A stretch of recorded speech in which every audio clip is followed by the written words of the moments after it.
Good afternoon, everyone. Good afternoon. Hi, Karine. Hi. I haven't seen you in a while. This is a good day.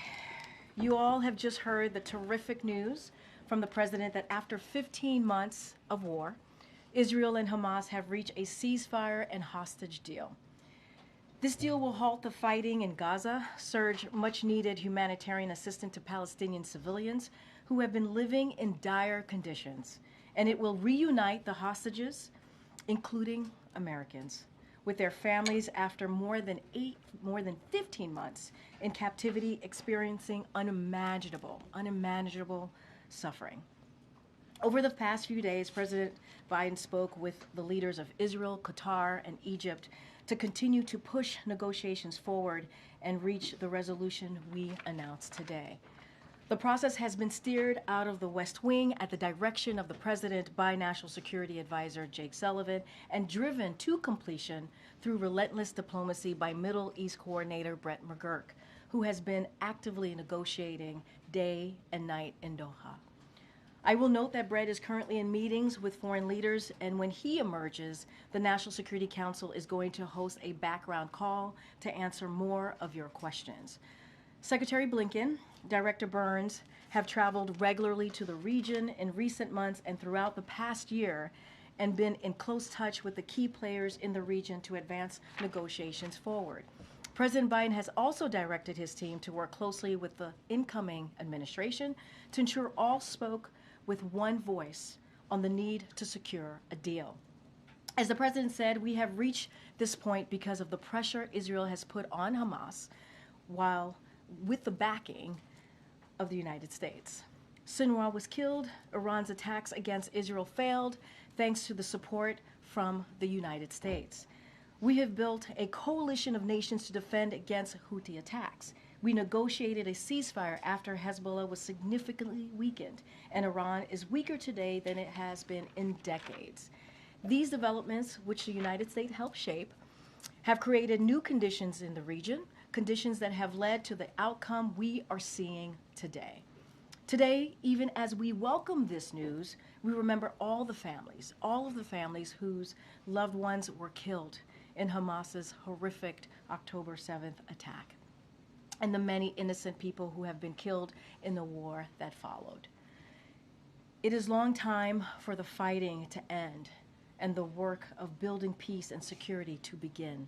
The families of the American hostages are at the forefront of our hearts and minds today. They have been through a terrible ordeal that I cannot begin to imagine. Under this deal, President Biden is determined to finally bring their loved ones home. Now, again, Brett McGurk is the best equipped to answer the specific implementation questions, as he has been directly involved in extensive negotiations, obviously on the ground.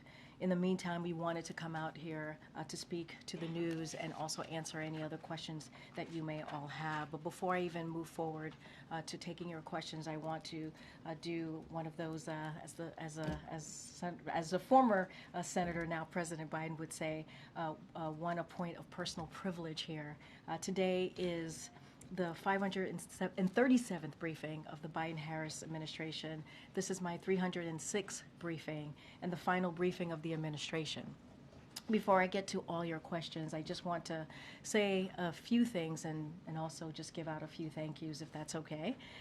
So we had the first briefing of this administration on Inauguration Day because President Joe Biden wanted to make clear the importance of daily press briefings and the vital role that the press plays in our democracy. President Biden believed in returning the norm of regular briefings and communicating to all of you and the American people about what we are doing and why it was important. The President and all of us in this administration understand that a free press is a cornerstone of our nation, and that the job you do questioning leaders and holding the powerful accountable is important. And as I said during my first briefing when I took over this role, we might not see eye to eye here in this room all of the time, and that is okay. The give and take that happens here is incredibly healthy, and it is part of our democracy. I have been honored to partake in it with all of you. Well, most of the time I've been I've been honored to take it. But in all seriousness, I also said at the first briefing, I would not be here today if it were not for generations of barrier-breaking people before me. I have stood on their shoulders. I benefit from their sacrifices. I have learned excellence, and I am eternally grateful to them. And now I will pass the torch. It is my sincere hope that while I may be the first for many things at this podium, behind this lectern, I am not the last. I hope my presence at this podium has served as inspiration to many young girls out there who look at me and look at this job and look at what we've been able to do and have a similar background as me. And hopefully they can follow their dreams and never give up and know that you can achieve great things if you put your heart and mind and be passionate about it, no matter how many barriers you may need to overcome. Progress is not always a straight line, but we all must do our part. In the words of Dr. Martin Luther King Jr., whose birthday is indeed today, bend it towards justice and pay it forward. I hope that, and I and many barrier-breaking colleagues in this administration have played a small role in doing just that. Standing here and having served in this role for this administration and this president has truly been the honor of a lifetime, one I am grateful for and I will never forget. But it is a job I could never have done alone. And so finally, I do want to say a few thank yous to a few people in this room that I've gotten the pleasure to work with. I want to start off by thanking the best team in the business: Emily, Andrew, Kelly, Robin, Angelo, Jeremy, Sonia, Chloe, Jacob, Chris. You are simply the best. And thank you so much for having my back and doing this job and having the president's back and doing it so well. Truly the best. You work tirelessly, passionately, and with utmost professionalism. You serve the president and this nation well. I am proud to call you all my friends and colleagues. None of this would be possible without all of you. I also want to acknowledge some of the former team members who are with us today. They're spread about here in the back. And you know, as you all know, many of them left to continue to do some impressive work outside and obviously continue to do some work within the administration. Chris Vedant is here as well, who just had a baby girl. Congratulations, Vedant. I had to call you out for that, which is wonderful. You and your wife brought in a beautiful little girl. Alexandra, Silas, Allison, Angela, Natalie. It is all good to see you, and thank you for all that you have done. Thank you for your service. And Jen Saki, who's in the back, thank you so much. I see you, and I'm so grateful that you took the time to be here. And so thank you for your kindness, thank you for your friendship, and we've missed you around here, and it's so good to see your face. I also want to thank my parents. Growing up as an immigrant family in New York, they never imagined their daughter would be standing here today. They work day and night to give me every opportunity possible. I can't thank them enough, and to my parents, sorry I didn't become a doctor, but hopefully this is okay. And to my lovely, amazing daughter, you have gone too many nights without me being around, and without me being there for school drop-offs, and without your mama around. And I can't wait to spend more time with you. I call her my pudding, so I can't wait to spend more time with you, Pudding. Thank you for your love and support and your patience. And finally, I do want to say thank you to President Biden and First Lady Dr. Biden for this incredible opportunity. As I said earlier, standing at this podium behind this lectern, serving the American people and this administration has been an honor of a lifetime. And I will be forever grateful to the President for his trust and this amazing opportunity. And with that, thank you for your patience all. I appreciate that. With that, Zeke. Thanks, Karine. When will the American hostages who are being held by Hamas be released? Will they be released in phase one, or will that come in subsequent phases? And so the president answered this a little bit when he was speaking earlier today. He mentioned phase one. That's when we're going to be seeing that. All And the American hostages will come out of the so there will be more details that Brett McGurk will share right after this briefing. But what I will say is just to give you a little bit of how it will work. So during the first phase, which will begin on Sunday, the fighting will stop. Hostages will begin to be released, and aid will surge into Gaza. During these weeks, the second phase of the deal will continue to be negotiated to bring a permanent end to this war. If negotiations take longer than 6 weeks, the ceasefire will continue to hold as long as negotiations continue. This deal was developed by the president and his team about 8 months ago, back in May. You heard the president talk about that. So this was the framework. And once he was able to put out the framework, it was endorsed by the world. And so we are certainly, as the president started off in his remarks to the American people, to all of you as well, this is a good day. This is a good day. This is a good step forward. And so Brett McGurk, after this briefing, will have a call to give more details of how this is going to move forward. But again, this is a very good step forward. And then, as we mentioned, the president announced this framework back in May of last year. A deal has been reached 5 days before this administration's term ends. It will go into effect a day before the next president is sworn in. Is it clear, does the president want to give some credit to his successor, and that there's a forcing mechanism by that transition is helping push this deal towards the finish line? So a couple of things, and you said this in your question to me. This is a framework that the president put forth about 8 months ago, back in May. Again, it was endorsed by the world when he put out this framework. His team has worked, because of the direction of the president, obviously, has worked 24/7, night and day, to get this done. You're going to hear directly from Brett McGurk, who's been on the ground, who's been in Doha at the direction of the president, obviously, with the leadership of National Security Advisor Jake Sullivan. And what we see this day as, this is a good day. This is a good day. Hostages are going to be able to go home, including American hostages, to their families. And after, 15 months since Hamas did something so unimaginable, launched an attack that was so dreadful. We lost so many lives because of that attack on October 7th, and we have been working around the clock to get this done. And so that's how we look at it. We're going to continue. We're going to continue to speak with the Trump transition. You heard even from National Security Advisor Jake Sullivan on Monday talk about how they have been coordinating with the Trump team, keeping them abreast, having regular conversations with them about this. And now we understand that this is going to be implemented by the next team. And so we're going to continue to work with until January 20th, we're going to continue to work closely with the Trump transition team. We have to remember what we have seen from this president over the last 8 months, since 15 months, as we're talking about this particular matter. That's what American president does. That's what they do.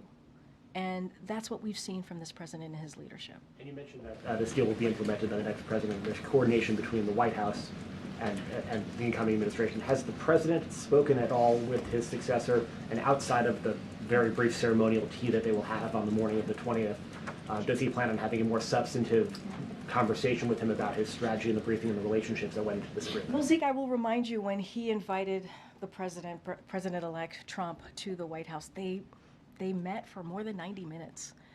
And that's a pretty long time, significant time to have a heart-to-heart, a bit of a conversation. So that happened, as you know, right after the election. I don't have anything to read out at this time of upcoming conversation or conversations that's happened since their meeting in the Oval Office. But again, the Trump transition team and our team have been in constant communication, having these conversations, keeping them abreast. This president made a commitment. He made a commitment that he wanted to see a peaceful transfer of power, something that he didn't get 4 years ago. But he wanted to make sure to continue that tradition and do a peaceful transfer of power. That's what you have seen. He wanted to make sure the transition was effective, efficient, and that's what we have provided. And like I said, we're going to be in close touch with our team and their team in the next couple of days. And just lastly, on a different topic, you've said the president has been weighing preemptive pardons for all sorts of officials who he fears may be targeted by the incoming administration. Has he made a decision? And given that this is the last briefing, if he were to decide to issue those pardons, could you commit now that there'll be an opportunity to ask questions of the outgoing administration before noon on the 20th about any of the presidential actions? I don't have anything to announce. You are correct. You could expect more pardons. I'm not going to go into details of what that's going to look like. It is not unusual for a president to do that. And so you should expect that from this president. I'm not going to make any commitments right now. I'm not going to lock ourselves into a potential another opportunity to ask questions about the pardons. But what I can say is stay tuned, and there'll be more to share. And I'm sure the president's going to want to continue to engage with all of you in the next couple of days. Okay, Lucia. I haven't seen you in a while. Good to see you. It's good to see you, and thank you so much for taking our questions so often. Thank you. I Really appreciate it. Thanks, Lucia. So, in terms of implementing the terms of this agreement, how confident is President Biden that the incoming administration will do that, and have they offered any assurances that they will carry them out? I think there's a commitment to move forward with this deal. I think there's a commitment to make sure that there's an end to this war. Obviously, hostages are going to be coming home. Obviously, we've been in very close touch with the Trump transition. And the president was asked some variation of that question moments ago after he spoke, and he said he is very much indeed confident. So look, we understand this is going to be implemented by the next team, as I just stated. We are going to work closely in close coordination with the Trump team. As the president has said, and I have said also moments ago, we want this to be in one voice, right? I think that's what you have seen in the past couple of weeks, how we have moved forward in one voice. And this is what's important for the hostages, to get them home, to make sure that we're getting that humanitarian aid into Gaza, and to ending this war that has taken a lot of innocent lives. And so that is the commitment. That is the commitment that you can see from us, and that's what the president believes, that he is confident in how we're going to move forward. Tonight, President Biden is going to be delivering a farewell address. Ahead of that speech, we got a long list of what he views as his greatest accomplishments. Yeah. Over 100 pages, I believe, right? Did you read? Did you have every word? We have every word. Can you talk about what he thinks his greatest failures are, and whether he will address those tonight to the American public? So look, this is an important moment for the president. He has been working on the speech, because obviously these are farewell remarks, but he is obviously going to be talking directly to the American people. It is not going to be partisan. This is something that, and not just forget, it's not just about the last 4 years of his administration. He is stepping down from his career, right? More than 50 years of public service that this president has done as senator, as vice president, as president. So you can imagine the president has a lot to say, a lot of thoughts that he wants to share, really touch on the moment that we're in right now.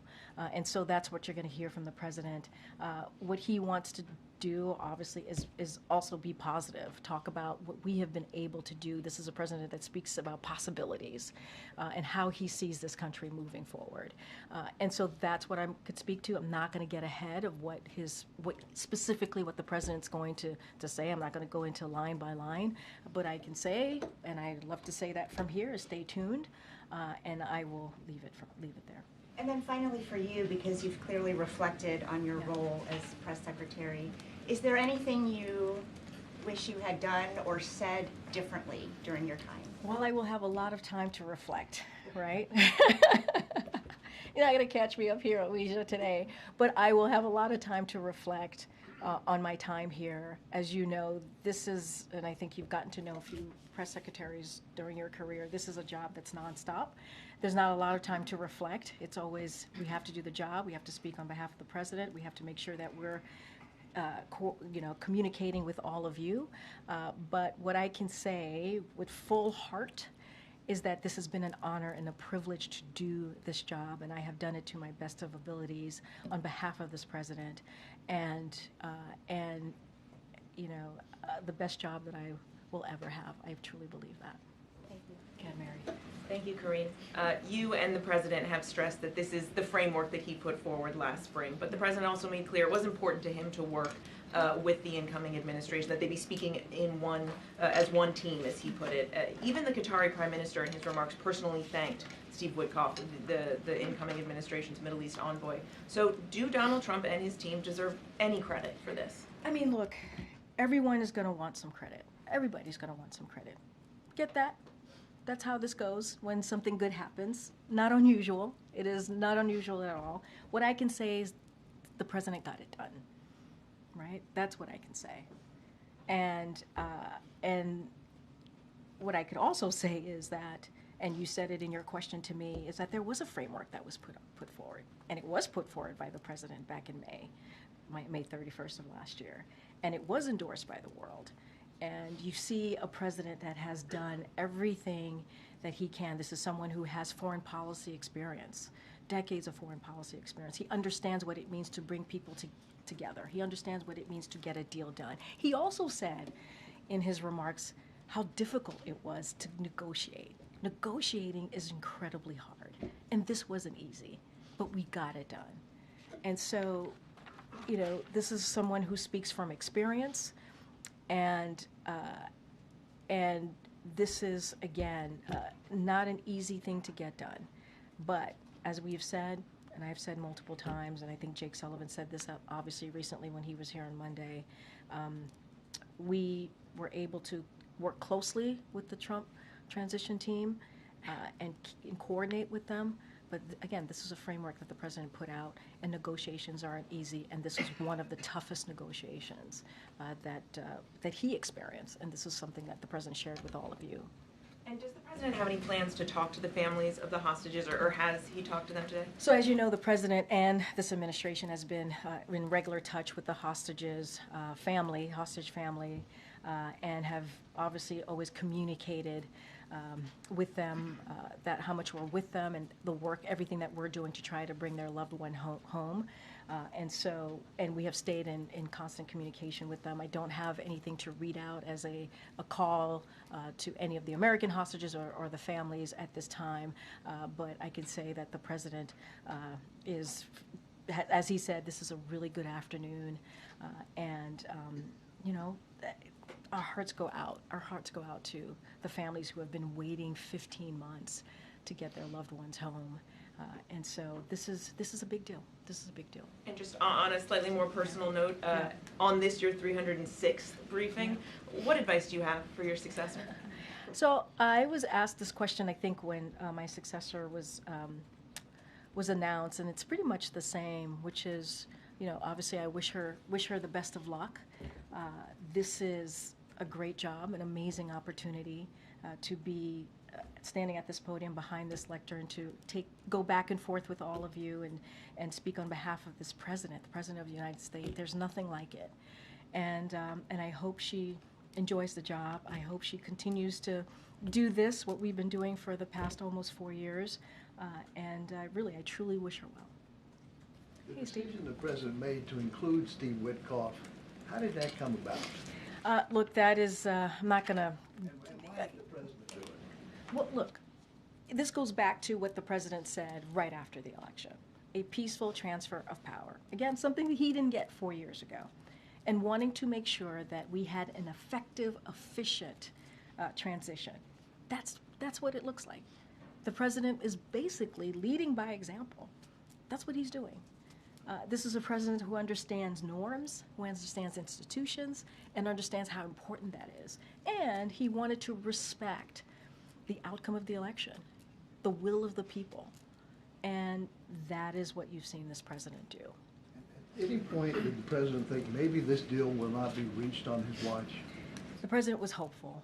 He was optimistic. This is, as you know, I think you know this, Steve, this is a president that tends to be optimistic and hopeful, but not just that, does the work, leans in, has the experience to get things done, which is what we saw from this president today. I think this is a great example of that. And, you know, he never gave up hope. Never gave up hope. And to your point, until the last minute, and we were able to get this done. Thank you, Karine. This is the second negotiated pause in fighting between Israel and Hamas. The first, as you know, was reached more than a year ago, in November 2023. Fighting then resumed just a few weeks later. So what confidence does the U.S. have that this time will be different? We're going to have confidence, right? I think it's important, stepping back. Negotiations are hard. They're difficult. This was a difficult one. This took multiple sides to come together. The president, as you know, spoke to Qatar, the leader of Qatar, Egypt, and even Prime Minister Bibi Netanyahu recently. And this is what diplomacy looks like, having those continued conversations, making sure that voices are heard, and having those tough back and forth. And so we have to be, I think it is important to also be confident in that we can continue to get this done. And, you know, Steve just asked me, why did we bring in Witkoff? Why did we bring in the Trump? This is why. Because we know that there has to be a continuation of this. We know that this first phase is about to start. There's going to be a second phase, and it's going to continue. We got to get to a place where this war is done permanently, ends permanently.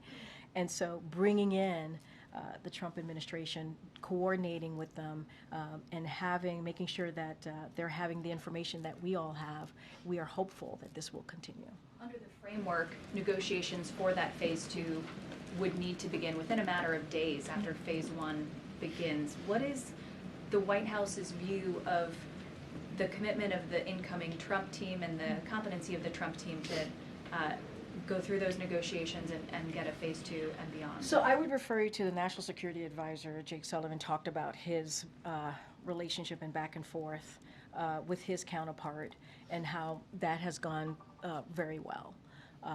And so I think that's a good sign of how this is going to certainly move forward. Again, we have been in close coordination with their team, and we're going to continue to do that. We're going to continue to talk through with them on the next steps, and we're going to and what you have seen, really, what you have seen in the past, certainly couple of days, couple of weeks, is one voice coming together in one voice to get this deal done. You know, I think a lot of your questions obviously go to the transition team, and they can certainly answer and speak for themselves. But what we can speak to, what I can speak to, is what we've been doing, what we have actively done for the past couple of weeks to get this done in unison, to get this done in a way that that when the transition happens, we have that confidence that we can move this forward, continue to move this forward. More light on other officials from the incoming administration that you and your colleagues in the West Wing have been hosting for meetings and conversations, and what those have looked like? So I can't shed any light on that. What I can say is that we have been working closely with the transition team. We want this to be efficient. We want this to be effective.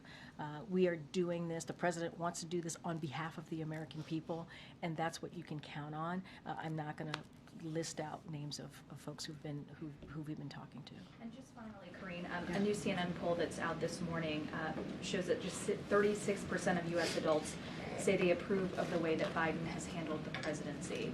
To what do you attribute that? I mean, look, I've been very careful in talking about polls and not speaking to every poll. I understand this is a CNN poll. What I can speak to is what the president has done to get things done, to get things delivered for the American people.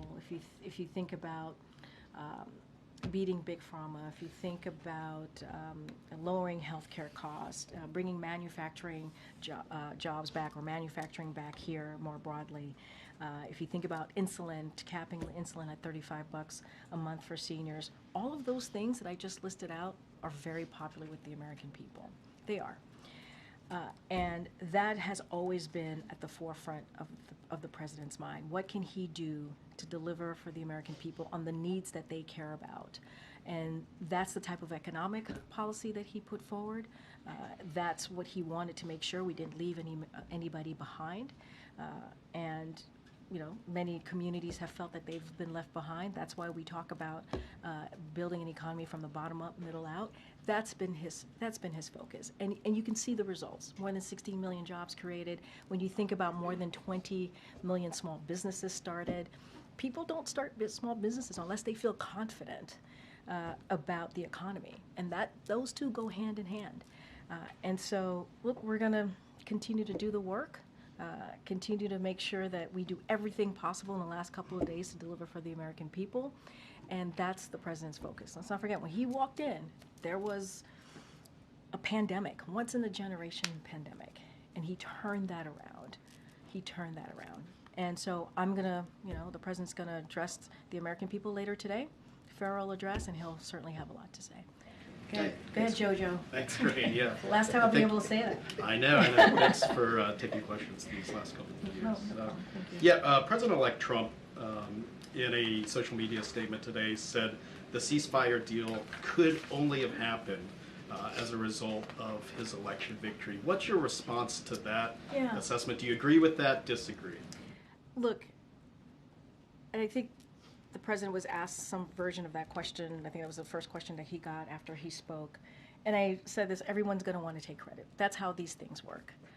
But the fact of the matter is, in order for this deal to have been done, there needed to be a framework. The person who provided that framework was President Joe Biden.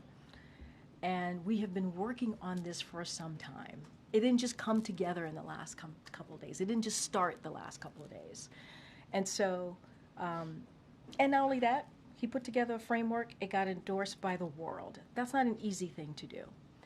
And, and so that's part of the first thing that he was able to do. The second thing that he was able to do was support Israel, and by supporting Israel, that badly weakened Hamas. You saw what happened to Hamas's leadership, and what we were able to do to the backers of Hamas. And so all of those things mattered. Our support and what we were able to do, how this president stepped in, matters. And now we are in a situation where we're going to pass this over to the incoming administration. A lot of this is going to be implemented by the incoming administration. That is why we worked very closely with the incoming administration. And again, that is what an American president makes. And secondly, President Biden's going to be spending his final full day of his presidency in Charleston, South Carolina. Can you discuss what he's going to be doing there? We'll have more to share on that, and I don't want to dive into that right now, but we'll certainly have more to share on what that will look like his last couple of days. Go ahead, Karen.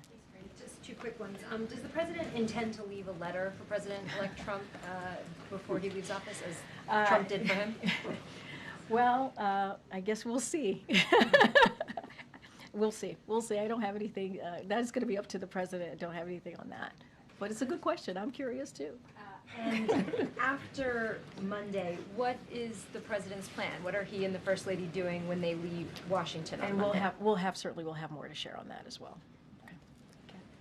Thank you for serving as press secretary and answering our questions for the last couple of years. A couple quick ones just to clarify some things, probably a yes or no. I know you have no readout of any calls between President Biden and President-elect Trump.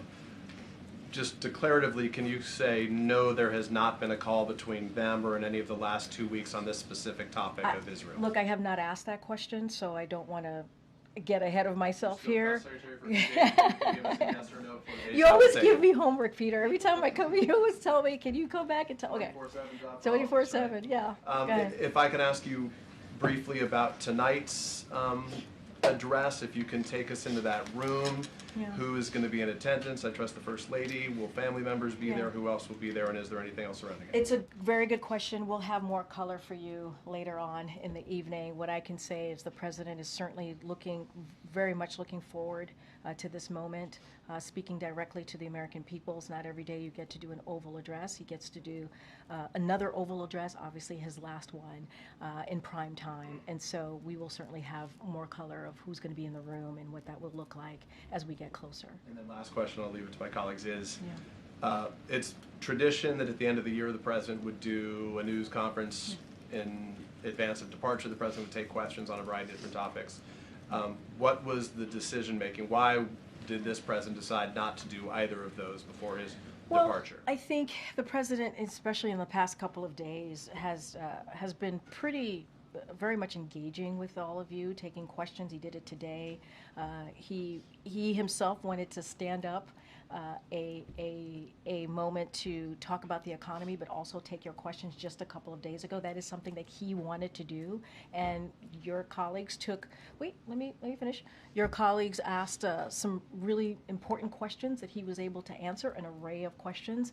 And what I can say is I don't have anything to preview at this time, but certainly he's going to continue to engage with all of you, and you know, we have been, you know, he's been very much involved in going back and forth with all of you in the past couple of days, and that is something that he wanted to make sure that he did that. Were there any concerns about his public performance in a setting like that? Well, I mean, I think the issue that I have with that question, Peter, is that he literally did a press conference with all of you days ago with some of your colleagues, Right, and took candidly, multiple. That's different, you know, than an hour-long press conference. That's why I asked the question. I mean, look, but he took questions. He took questions on an array of issues, went back and forth, and he took questions today. He's been pretty consistent over the past couple of days in doing that. And that shows his performance, that those are questions that he doesn't know what you guys are going to ask, and he takes them and he answers them, and I think that is something that is important to him. This goes back to the freedom of the press, understanding how important you all are to our democracy, and understanding how having that continuation of a back and forth, even when we don't agree, is important. And so I'm pretty sure you all will continue to hear from him in the last couple of days of his administration, and he certainly looks forward to it. Karine, we're sort of dancing around who gets to take credit for this deal. No one's dancing around here. Our colleague at the State Department briefed our colleagues that Yeah. President Trump was critical in getting this deal over the line. Do you not agree with that statement? I mean, look, I'm not going to speak to a random person. Literally your colleague. I don't know who this person is. I'm not going to. Oh. What I can say is, look, obviously Matt Miller will speak for himself. What I can say is there are steps that were taken here that is really important and critical, and that started with this president starting a framework that was agreed upon by the world back in May. And that was because of this president. That was because he was able to lay out his thoughts, his thinking on how to move forward with this negotiation. What I said before, this is someone who understands foreign policy as I'm talking about the president. He understands how difficult it is, and this was not an easy one. And so he has the experience. He was able to get that going, to get that started. So this has been going on for some time. It has. I mean, that's just the reality of it. That is just the facts of it. Have we been coordinating and working closely with the incoming Trump administration, their transition team? Yes. And we've been very forthcoming about that. But the fact of the matter is, it took someone who has the experience that this president had to get this going, to get this moving, to understand what negotiations look like. And that's what this president was able to bring to the table. And it got done under his watch. It got done today. And then secondly, obviously this is a really big day on the foreign policy national security front. This is your last briefing, or the administration's last briefing. Is there a reason why John Kirby isn't here to take your questions? So look, I just mentioned that Brett McGurk is going to be holding, a National Security Council is holding up a call. I think that's going to be really important. They will talk more about the implementation of this. National Security Advisor Jake Sullivan was just here 2 days ago on Monday, and I think kind of laid out a really good framework for all of this, the thinking process, how this was going to move forward. And Brett McGurk, he is on the ground. He has all of the information. He has been there at the direction of this president, certainly with National Security Advisor Jake Sullivan leading that effort. And so he's going to have a lot more information than any of us here will have, because he's been on the ground, understanding, working with the negotiators and understanding how this process has worked. So that's how this works. Go ahead. You said that you wish your successor luck. How Have you had any extensive conversations with her No, about how this job is done? Or? I haven't. But you know, I'm not the only White House press secretary or soon-to-be former White House press secretary out there. So I'm sure there are many people for her to connect with and speak with. But I have not had a conversation with her. Yeah, Jen. Thanks, Karine. How many Americans are going to be in the first tranche, and when will they start coming out? It's a good question. That's why Brett McGurk is going to be holding this National Security Council call. He will have all of that information. The president even said the same thing when he was asked a similar question, that we will have more details to share. And so the National Security Council, Brett McGurk, will share that with all of you, hopefully momentarily once this is done. I'm confused on why we're having the last briefing of the administration on what's been one of the defining wars of this presidency without being able to answer those questions. I just said he's going to hold a press call and he'll take your questions on that. Okay. I think that's important to hear directly from the person who's on the ground.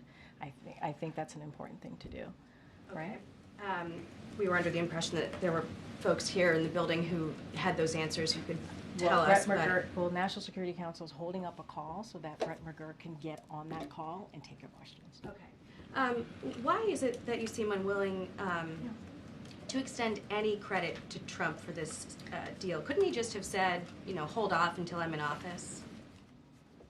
What I will say is that what we know to be true, what we know this process, how it has moved over the past 8 months, this is a deal that happened under the framework that this president put forward and was endorsed by the world. And this is also an administration that has had certainly the support, the back of Israel that helped denigrate Hamas, their military severely, weaken them.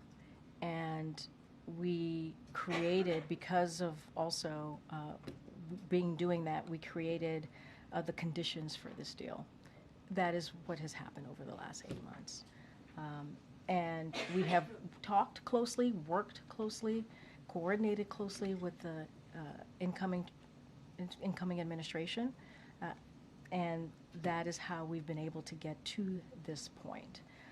And the reason we were able to do that, having that conversation with the transition team, is because this president believed in the importance of having a peaceful transfer of power, right? Of having a transition that worked for the American people and had the American people at the forefront in trying to make sure that we got this done. I guess we've heard variations of that answer through the briefing, but I guess more plainly, I'm wondering, if you'll just say your view, which seems to be that Trump gets no credit.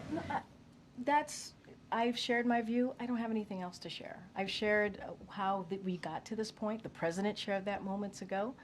He laid out in very succinct way on how we got to this point. I've talked about Brett McGurk, who's on the ground talking to negotiators, has been there working at the direction of this president, the leadership, obviously, of the National Security Advisor. This has been something that has been in the works for months, way before November. That is just how this has worked.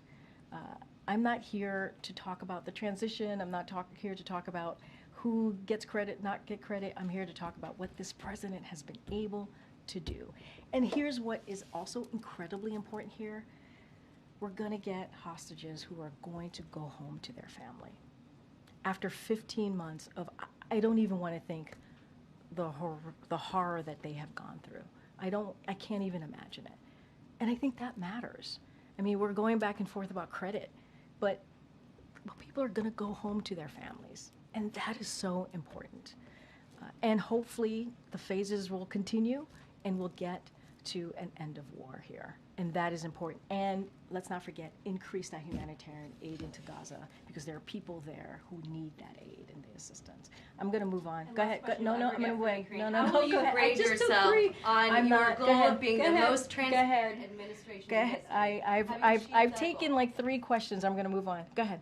No answer there? Oh, go ahead. I've already taken 3 of your questions. I'm going to make sure some of your colleagues get an opportunity as well. Could you respond to the report released by the special counsel who prosecuted Hunter Biden? Specifically, he talked about Biden's claims that his son was unfairly targeted and said the president's characterizations are incorrect based on the facts in this case, and on a more fundamental level, they are wrong. He also said that politicians who attack the decisions of career prosecutors as politically motivated when they disagree with the outcome of a case undermine the public's confidence in our criminal justice system. So, I mean, a couple things there. Let's not forget why the president came to his conclusion, how he got to this point of pardoning his son. And he talked about the circumstances of this prosecution and how out of norm they were. And let's not forget there were legal experts that agreed with this president, who shared that conclusion of this president. And one of those experts is a former prosecutor, as you all know, Attorney General Eric Holder, and he was very clear. I just want to quote him. No U.S. attorney would have charged this case given the underlying facts. Had his name been Joe Smith, the resolution would have been fundamentally and more fairly a declination. Pardon warranted. And if you look at what happened here, and you look at paying your taxes, the vast majority of people who don't pay their taxes on time are not charged with criminal penalties. They're just not. They pay their penalties and fees, and that's what Hunter Biden did.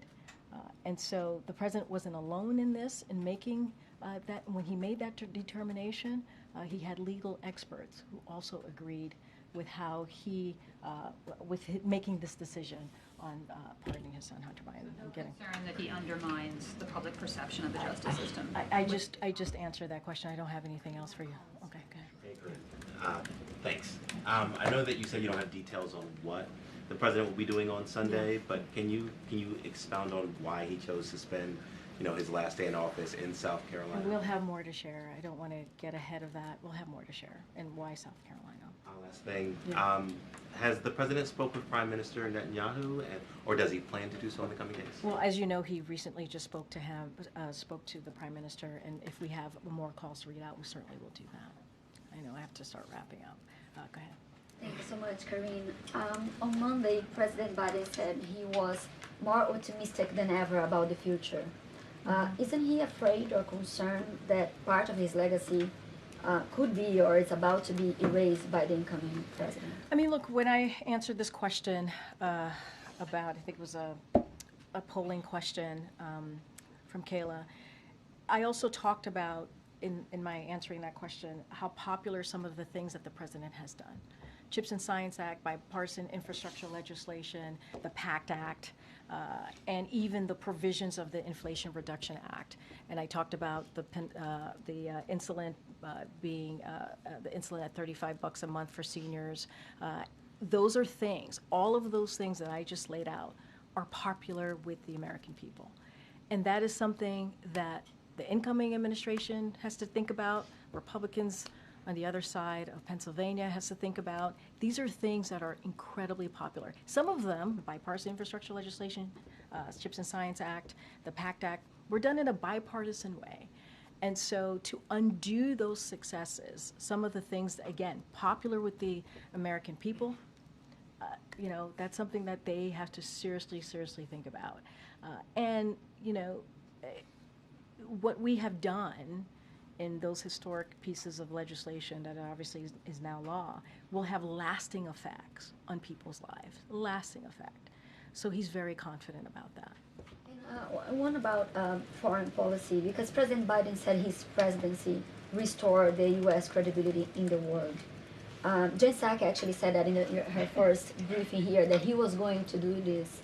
But when we talk to foreign leaders or diplomats around, many say that the inconsistency of the U.S. foreign policy is making it harder to work together and really trust that U.S. can be a reliable ally. Say that so last what do part you tell the them? inconsistency, you said? Yeah, of the U.S. foreign policy. Make it hard to work and trust that U.S. can be a reliable ally. So what message do you... why are they saying that? What's the inconsistency? Well, one administration come and do a lot of Cuba and Paris and all, and then you put it back, and now again it's about to be, I mean, look, I'm not going to get into what the next administration is going to do, not going to do. what I can talk about is what the president wanted to make sure and that he got done in his 4 years here, which is restore the reputation of the United States, which he was able to do. Get things done on behalf of the American people and make sure that we really mended our relationships with our partners and allies. And that's what you were able to do. You don't expand NATO if it wasn't for this president and his relationships and his experience, right? You don't support Ukraine the way that it was supported by more than 50 countries, the way that it was able to get what it needed to really be on the ground. Remember, Kyiv was supposed to fall within days. That didn't happen. That didn't happen because of this president's leadership. I'm not going to get into what the next president's going to do or not do. And let's not forget today. Today was a big day in the foreign policy space to get this hostage deal done. Hostages are going to go home. We're going to be able to get humanitarian aid surged into Gaza, and we're hopefully going to end this war, and that is incredibly important. All right, guys, I have to go. Thank you. Yep. Have you been in touch with Caroline yet? I was just asked this question. I was just asked this question. I have not been in touch with her, but I certainly wish her luck. Thanks, everybody. Why have you not been in touch with her?